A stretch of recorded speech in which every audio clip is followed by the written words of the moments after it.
Everything is possible देखने वाले सभी दर्शकों को सुनील यादव का प्रणाम। दोस्तों, आज का जो मेरा विषय है बहुत ही रोचक और जानकारीवर्धक है।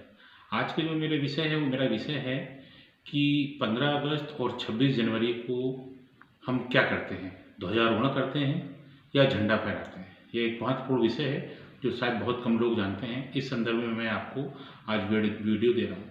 दोस्तों, 15 अगस्त को और 26 जनवरी को जो झंडारोहण या ध्वजारोहण होता है उसके अंतर भी मैं बताता हूँ और कारण भी बताता हूँ। तो पहला अंतर ये है कि हम पहला जो 15 अगस्त को हम ध्वजारोहण करते हैं। 15 अगस्त को हम ध्वजारोहण करते हैं। ध्वजारोहण इसलिए कहते हैं उसको कि जब हमारा देश अंग्रेज़ों का गुलाम था तो अंग्रेज़ों का यूनियन जैक जो था वो उतारा गया था। उतारने के बाद हमारे देश के झंडे को नीचे से ऊपर ले जाया गया था, तो उसका हम ध्वज को आरोहण कर रहे थे, तो हम उसको बोलते हैं ध्वजारोहण।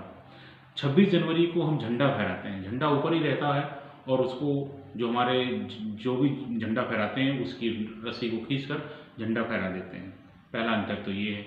दूसरा अंतर ये है कि 15 अगस्त को जो झंडा फहराए ध्वजारोहण होता है उसको हमारे देश के प्रधानमंत्री करते हैं, क्योंकि 15 अगस्त 1947 को देश आज़ाद हुआ, तब संविधान बना नहीं, तब संवैधानिक पद हमारे पास था नहीं। इसलिए 15 अगस्त से ये परंपरा चल पड़ी कि जो 15 अगस्त को जो ध्वजारोहण होगा वो प्रधानमंत्री के हाथों से होगा। और 26 जनवरी 1950 को हमारा संविधान लागू हुआ और तो उसका जो झंडा वो झंडा फहराते हैं, जो हमारे राष्ट्रपति महोदय होते हैं वो झंडा फहराते हैं। तो झंडा जो 26 गणतंत्र दिवस का जो झंडा होता है जो फहराते हैं वो हमारे देश के राष्ट्रपति फहराते हैं। ये दूसरा अंतर हो गया। तीसरा अंतर ये है कि जो ध्वजारोहण होता है, जो 15 अगस्त का जो ध्वजारोहण होता है वो लाल किले से होता है। हमारे देश का जो ध्वजारोहण होता है 15 अगस्त को लाल किले से होता है।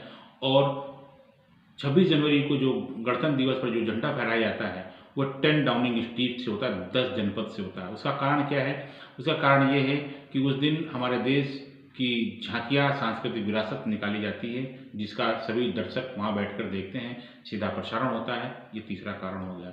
चौथा कारण ये है कि जो 15 अगस्त होता है जब हम ध्वजारोहण करते हैं तो उसमें किसी भी देश का कोई मुख्य अतिथि हमारे देश में नहीं होता है, जबकि जो गणतंत्र दिवस है जब हम झंडारोहण करते हैं तो हम किसी दूसरे देश के राष्ट्रपति, प्रधानमंत्री या जो उस देश का प्रमुख है उसको अपने देश में बुलाते हैं और वो हमारा देश का मुख्य अतिथि होता है।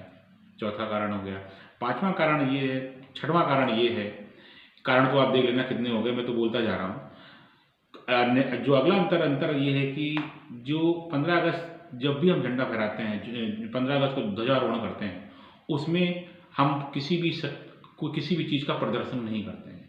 जबकि जब 26 जनवरी को हम गणतंत्र दिवस मनाते हैं तो हम अपनी सैन्य, सांस्कृतिक विरासत, विषमता में एकता, हर तरह का प्रदर्शन करते हैं और अपनी ताकत को दुनिया के सामने दिखाते हैं।